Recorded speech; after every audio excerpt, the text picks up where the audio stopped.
Hello friend, स्वागत है आज हमारे इस यूट्यूब चैनल एकेटी केमिस्ट्री क्लास में। दोस्तों, आज हम क्लास 10th का चैप्टर 8 गणित से लिया है और वह चैप्टर का नाम है त्रिकोणमिति। जैसा आपको स्क्रीन पर दिखाई दे रहा होगा, आज हम इस वीडियो में त्रिकोणमिति के परिचय के बारे में सीखेंगे और इनके कुछ महत्वपूर्ण अनुपात के बारे में और कुछ सूत्र के बारे में। तो चलते हैं, हम इसके अनुपात क्या होता है, परिचय क्या है इसका और सूत्र क्या होता है, इसके बारे में हम समझने की कोशिश करते हैं। फ्रेंड्स, हम इस वीडियो में त्रिकोणमिति के परिचय के बारे में हम जानने की कोशिश करते हैं कि त्रिकोणमिति होता क्या है और ये कैसे किन शब्दों से मिलकर बना हुआ है। तो जैसा कि हमने लिखा है कि त्रिकोणमिति शब्द ग्रीक भाषा के 3 शब्दों से मिलकर बना है, जिसे त्रिकोणमिति कहा जाता है। वो 3 शब्द जो होते हैं वो होते हैं त्रि का अर्थ होता है 3, गुणिया का अर्थ होता है कोण और मेट्रोन का अर्थ होता है माप। इन्हीं जो 3 शब्द है त्रि, गोनिया और मेट्रोन, इन 3 शब्दों से मिलकर के त्रिकोणमिति का निर्माण हुआ है। अर्थात कह सकते हैं कि 3 शब्दों के आधार पर त्रिकोणमिति की परिभाषा हम दे सकते हैं कि 3 कोणों की माप को त्रिकोणमिति कहा जाता है। एक बात और ध्यान रखना है इसमें कि त्रिभुज के तीनों कोणों का योग 180 डिग्री होता है। ये हमें याद रखना बहुत ही अनिवार्य है। जो त्रिभुज होते हैं हमारे, जो इस प्रकार के त्रिभुज होते हैं, इनके तीनों कोणों की माप जो होती है सो कितनी होती है? 180 डिग्री होती है। अब हम बात करते हैं समकोण के बारे में कि समकोण क्या होता है। देखिए, जिस त्रिभुज की माप 90 डिग्री होता है उसे समकोण कहा जाता है। 90 डिग्री जिसमें भी बनता है, जिसकी कोण की माप जो होती है 90 डिग्री होती है, उसे समकोण कहा जाता है। अब समकोण में क्या क्या बात हमें ध्यान रखनी है इसके बारे में हम देखते हैं। समकोण त्रिभुज में हमें विशेषकर ध्यान रखना होगा कि एक समकोण त्रिभुज में 2 परस्पर लंब भुजाओं का योग त्रिभुज के तीसरे भुजाओं के वर्ग के बराबर होता है। ये ध्यान रखना होगा कि समकोण त्रिभुज में 2 परस्पर लंब भुजाओं का योग जो होता है त्रिभुज के तीसरे भुजा के वर्ग के बराबर होता है। पहली बात तो हमें ये ध्यान रखना है। दूसरी बात हमें ध्यान रखना है कि किसी त्रिभुज की बड़ी भुजा के सामने वाला कोण सबसे बड़ा होता है। ये हमें बहुत ही इंपॉर्टेंट पॉइंट है। और तीसरी बात हमें ध्यान रखना है कि एक समकोण त्रिभुज का एक कोण कितना होना चाहिए? 90 डिग्री होता है। ठीक है। अब हमें इसके कुछ महत्वपूर्ण तथ्य के ऊपर हमको ध्यान देना अनिवार्य है। कुछ महत्वपूर्ण तथ्य में क्या है हमारे पास, वो हम समझते हैं। इसमें हमें ध्यान देना होगा कि समकोण त्रिभुज के सामने की भुजा, समकोण त्रिभुज के सामने की जो भुजा होती है वो हमारा कर्ण कहलाता है। जैसा कि हमने लिखा है कि समकोण त्रिभुज के सामने की भुजा जो होती है वो जो है सो हमारा कर्ण कहलाता है। ठीक है। अब दूसरी बात हमें क्या ध्यान रखना है? दूसरी बात हमें ध्यान रखना है कि किसी न्यून कोण की सम्मुख भुजा उस न्यून कोण के लिए लंब कहलाती है। यानी किसी न्यून कोण की सम्मुख भुजा, सम्मुख मतलब सामने वाला भाग, उस न्यून कोण के लिए लंब कहलाती है। न्यून कोण के संलग्न भुजा यानी कर्ण को छोड़कर वो आधार कहलाती है। अब हमें यह समझना है कि आधार की इंग्लिश क्या होती है, लंब की इंग्लिश क्या होती है और कर्ण की इंग्लिश क्या होती है और उसको निरूपित किससे किया जाता है। समझिए कि कर्ण को बोला जाता है हाइपोटेनस, लंब को बोला जाता है परपेंडिकुलर और आधार को बोलते हैं बेस। चूंकि कर्ण को हाइपोटेनस बोला जाता है इसलिए इसका पहला लेटर एच होता है। इसको या तो कैपिटल से सूचित करें या स्मॉल से। लंब को का होता है परपेंडिकुलर, तो या तो हम कैपिटल पी से निरूपित कर सकते हैं या स्मॉल पी से कर सकते हैं।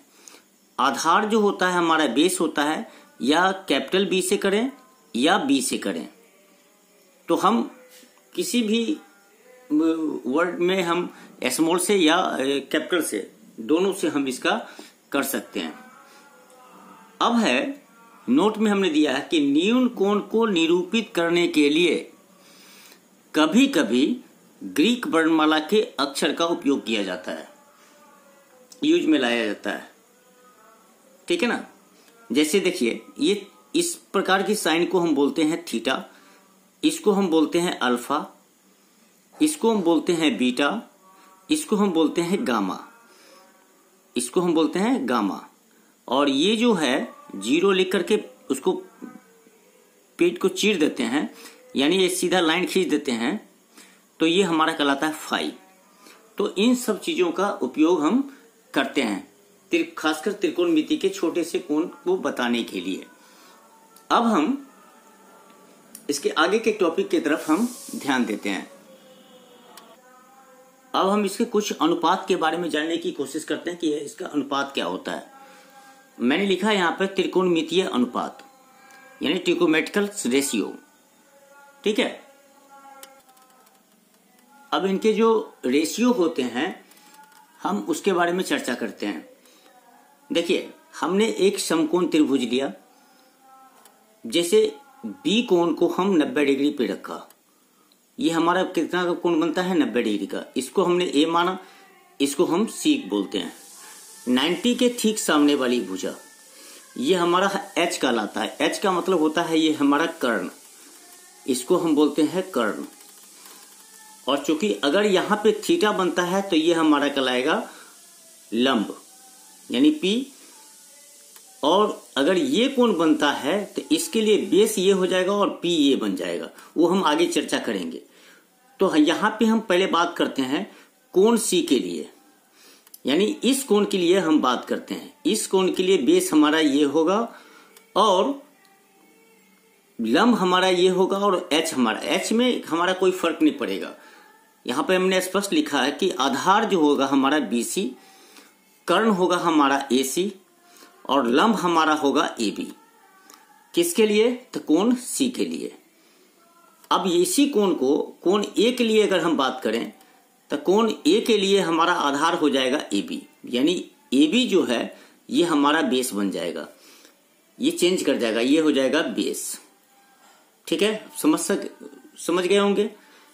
और ये हमारा बन जाता है पी, और कर्ण में कोई चेंजिंग नहीं होता है।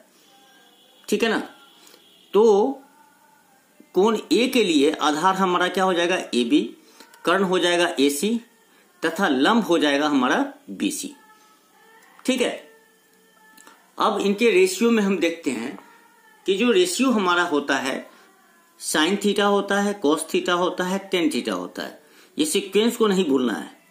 साइन कॉस टेन, उसके बाद होता है कॉट सेक कॉसेक। और सबसे इंपॉर्टेंट बात यहां पे ये है कि आपको एक चीज ध्यान रखना होगा, एक मंत्र हम याद रखना पड़ेगा। वो मंत्र है क्या, वो मैं आपको पहले मैं बता दूं। अगर ये मंत्र को याद रखते हैं तो आप आसानी से साइन थीटा का वैल्यू, कॉस थीटा का वैल्यू, टेन थीटा का वैल्यू, कॉट का, सेक का और कॉसेक का वैल्यू आप याद रख सकते हैं, बड़ी आसानी से याद रख सकते हैं। अब हम समझने की कोशिश करते हैं कि ये मंत्र है क्या। चलिए हम एक एक करके बारीकी से हम आपको समझाने की कोशिश करते हैं कि ये मंत्र क्या है। देखिए, ये मंत्र हमने लिखा है यहाँ पे। मंत्र ऐसे यूं ही नाम दिया है, इसको लिखा है हमने कि पंडित बद्री प्रसाद हर हर बोले। ये मंत्र को आपको याद रखना पड़ेगा, रट जाइएगा इसको कि पंडित बद्री प्रसाद हर हर बोले। पंडित का मतलब पी, बद्री का मतलब बी, प्रसाद का मतलब पी, हर का मतलब एच, हर का मतलब एच और बोले का मतलब बी। इसका मतलब है कि पी बी पी मतलब पंडित बद्री प्रसाद हर हर बोले। ठीक है ना, ये मंत्र को आपको याद रखना पड़ेगा। अब देखिए सीक्वेंस क्या है, पहले होता है साइन, उसके बाद कॉस, उसके बाद टेन। अब हम नीचे से चलेंगे तो टेन सीधा बदल जाता है किसमें, कॉट में, कॉस बदल जाएगा सेक में, और साइन बदल जाता है कोसेक में। तो अगर हमें कोई पूछे कि साइन थीटा का वैल्यू क्या होता है, तो हम आसानी से बोल सकते हैं P/H। हमने यहां पे लिखा है P/H। ठीक है, अगर हमें कोई पूछता है कि कॉस का वैल्यू क्या होता है, तो B/H, मैंने B/H लिखा है। अगर कोई पूछता है कि टेन का वैल्यू क्या होता है, तो P/B, P/B। ठीक है ना। अब हमें ठीक कॉट का वैल्यू अगर पूछ दे तो हम सीधा पलट के बोलेंगे, P/B नहीं बोल के बोलेंगे B/P, तो B/P। फिर उसी प्रकार से सेक का वैल्यू पूछता है तो H/B। और कॉस का अगर हमके पूछता है तो हम यहां पर सीधा बोल देंगे, कोसेक का पूछता है तो सीधा बोलेंगे H/P। H ऊपर चला जाएगा और P नीचे चलाएगा। इन्हें आपको याद रख लेना होगा, मैंने यहां पर लिख भी दिया कि इन्हें याद कर लो। ठीक है, अब हमें ये देखना है कि ये मंत्र का यूज हमको 8.1 प्रश्नावली में हमको याद में दिलाएगा, और कितना इंपॉर्टेंस है वो हमको पता चलेगा उसमें 8.1 में। अब हम ये समझते हैं कि ऊपर में ही मैंने बताया कि कौन सी के लिए क्या होता है।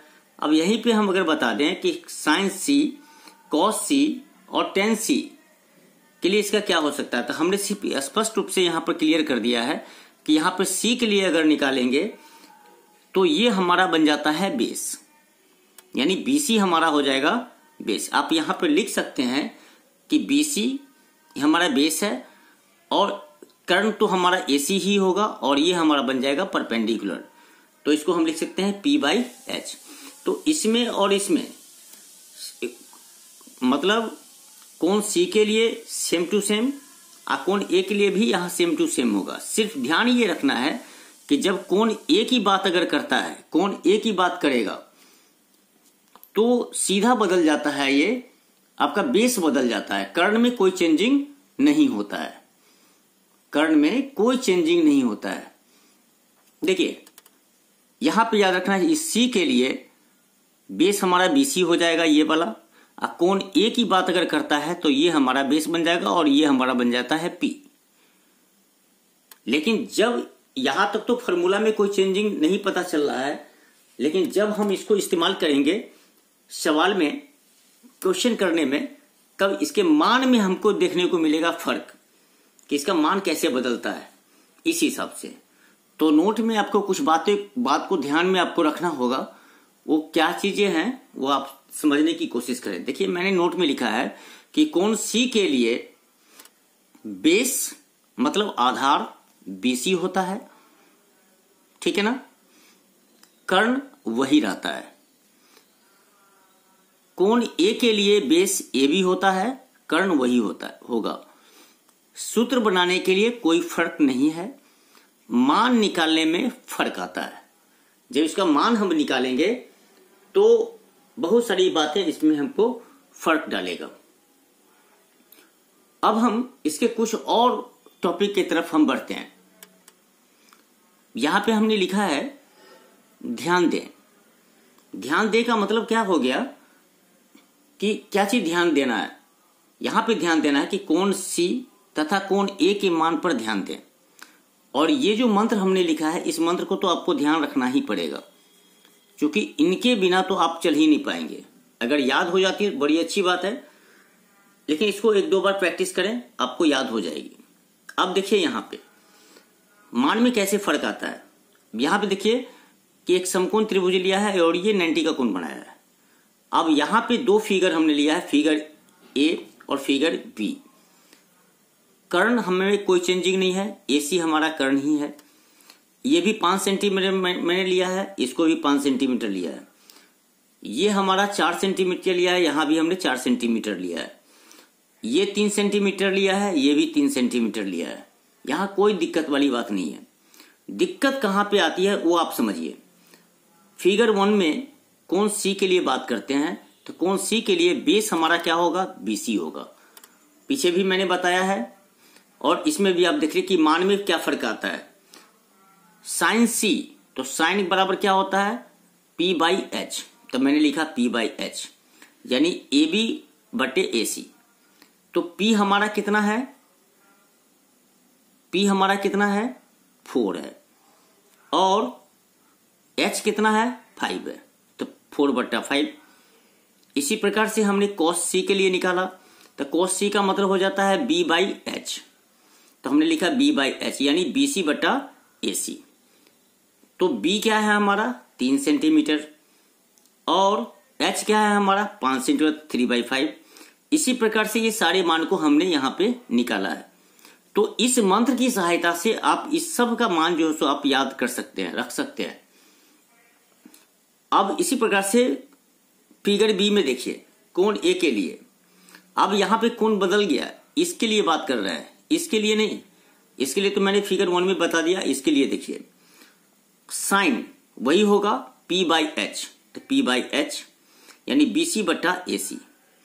याद रखना है कि कर्ण में कोई चेंजिंग नहीं होगी, चेंज होगा इसके मान में।